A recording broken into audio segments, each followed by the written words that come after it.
Hello student, তোমরা যারা ক্যালকাটা ইউনিভার্সিটির আন্ডারে সেমিস্টার 4-এর ছাত্রছাত্রী আছো এবং তোমাদের এডুকেশন সাবজেক্টটা এমডিসি কোর্সে অর্থাৎ পাস কোর্সে আছে, তোমাদের জন্য আজকের ক্লাসটা খুবই গুরুত্বপূর্ণ।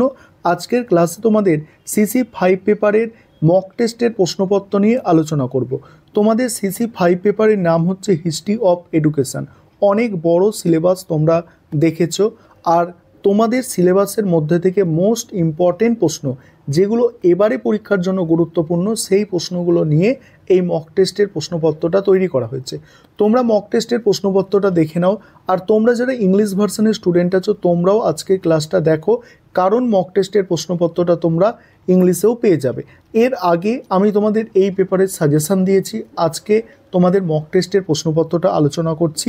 মনোযোগ সহকারে দেখো এবং এগুলো প্র্যাকটিস করতে থাকো।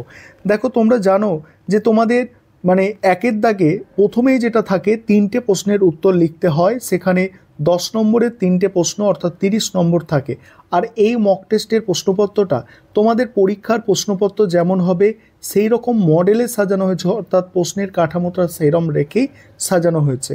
দেখো, এখানে যে প্রশ্নগুলো দিয়েছি, প্রথম প্রশ্ন, ব্রাহ্মণ্য ও বৌদ্ধ শিক্ষা ব্যবস্থার তুলনামূলক আলোচনার মাধ্যমে উভয়ের মৌলিক পার্থক্য ও শিক্ষাগত দৃষ্টিভঙ্গি বিশ্লেষণ করো। সেকেন্ড প্রশ্ন আছে, ইসলামী শিক্ষা ব্যবস্থার মূল বৈশিষ্ট্যগুলি ব্যাখ্যা করো। থার্ড প্রশ্ন, উডের ডেসপ্যাচ কি, এর গুরুত্বপূর্ণ সুপারিশগুলি উল্লেখ করে দেখাও কেন একে ভারতীয় শিক্ষার ম্যাগনা কার্টা বলা হয়, অর্থাৎ উডের ডেসপ্যাচকে কেন ভারতীয় শিক্ষার ম্যাগনা কার্টা বলা হয়।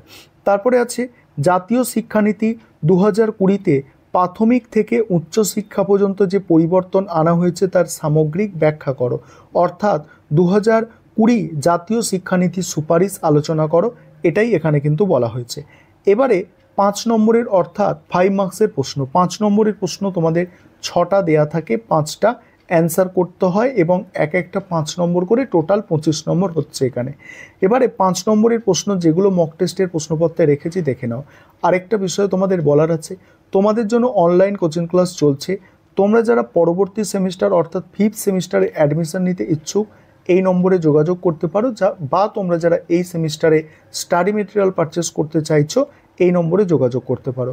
অর্থাৎ এখানে যেটা তোমাদের বলার বিষয় যে এই সেমিস্টারে আর তুমি 4th সেমিস্টারে অ্যাডমিশন নিতে পারবে না, কারণ আমাদের 4th সেমিস্টারের সিলেবাস প্রায় কমপ্লিট। 5th সেমিস্টারে অ্যাডমিশন নিতে পারো এবং 4th সেমিস্টারে তোমরা যারা চাইছো স্টাডি মেটেরিয়াল পারচেস করতে, সেক্ষেত্রে তোমরা 4th সেমিস্টারে স্টাডি মেটেরিয়ালটা নিয়ে নিতে পারো।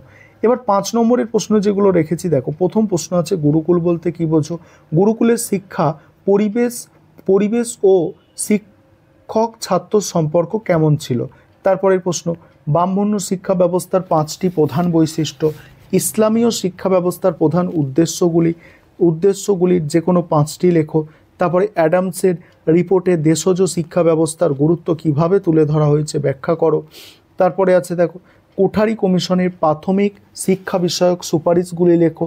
তারপর মুদালিয়ার কমিশনের প্রস্তাবিত শিক্ষার 7টি প্রবাহ সম্পর্কে সংক্ষেপে আলোচনা করো। এবার 3 দাগের প্রশ্ন তোমাদের থাকে 2 নম্বরের প্রশ্ন 10টা, এখানে টোটাল তোমাদের 20 নম্বর হয়ে যাচ্ছে। এখানে তিন দাগের প্রশ্ন অর্থাৎ 2 নম্বরের জন্য যে প্রশ্নগুলো আমি মক টেস্টের প্রশ্নপত্রে দিয়েছি, মেকলে মিনিট কি, উডের ডেসপ্যাচ শিক্ষা জগতে ম্যাগনা কার্টা হিসাবে কতটা গ্রহণযোগ্য, গ্র্যান্ট ইন অ্যাহেড বা এড প্রথা কী, তারপর হচ্ছে প্রথম ভারতীয় শিক্ষা কমিশন কোনটি, কে কবে এই কমিশন নিয়োগ করেন। তারপরের প্রশ্ন, শিক্ষায় চুইয়ে পড়া নীতি বলতে কী বোঝো। পরের প্রশ্ন আছে, কোঠারি কমিশনের প্রস্তাবিত কর্ম অভিজ্ঞতা বলতে কী বোঝো। সনদ আইন 1813 কত টাকা কী কারণে বরাদ্দ করা হয়েছিল। নবোদয় বিদ্যালয় বলতে কী বোঝো। প্রাথমিক শিক্ষায় অপচয় ও অনুন্নয়ন বলতে কী বোঝো। তারপর বুনিয়াদী শিক্ষা পরিকল্পনায় ওয়ার্ধা পরিকল্পনা নামে পরিচিত কেন। এবার তোমরা যারা ইংলিশ ভার্সনের স্টুডেন্ট আছো তোমরা প্রশ্নগুলো দেখে নাও, অর্থাৎ মক টেস্টের প্রশ্নপত্রটা দেখে নাও, ইংলিশে ট্রান্সলেট করে দেওয়া হয়েছে। আর আমাদের ইংলিশ ভার্সানেও স্টাডি মেটেরিয়াল পাওয়া যায়, তোমরা যারা ইংলিশ ভার্সানেও স্টাডি মেটেরিয়াল পারচেস করতে চাও তোমরা কিন্তু পারচেস করতে পারো স্ক্রিনে দেওয়া নম্বরে।